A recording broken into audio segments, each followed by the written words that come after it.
Juru bicara PDIP, Guntur Romli menyatakan bahwa Hasto Kristianto akan mengungkap informasi dan video terkait skandal yang melibatkan petinggi negara dan elit politik di Indonesia.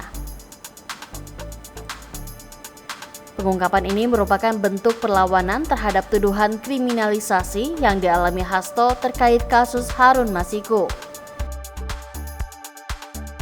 Hasto telah ditetapkan sebagai tersangka oleh Komisi Pemberantasan Korupsi terkait kasus Harun Masiku.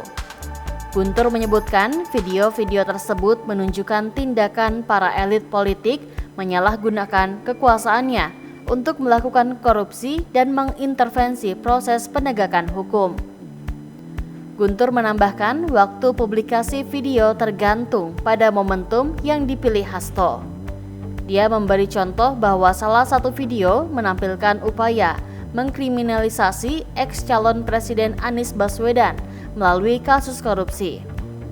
Selain itu, ada video yang menunjukkan penyalahgunaan kekuasaan oleh petinggi lembaga penegak hukum untuk menutupi masalah anggota keluarganya.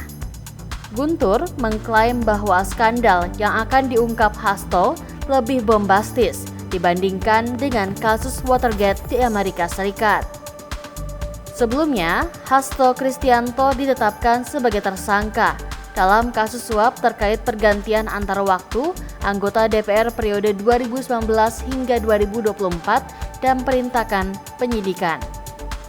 Ketua KPK Setio Budianto mengatakan KPK memiliki bukti keterlibatan Hasto dan orang kepercayaannya dalam suap yang diberikan oleh ex-caleg PDIP Harun Masiku kepada ex-komisioner KPU Wahyu Setiawan.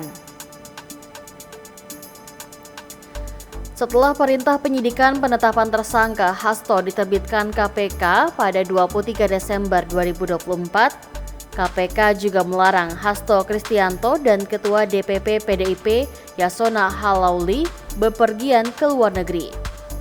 Larangan ini berdasarkan surat keputusan tentang larangan berpergian ke luar negeri.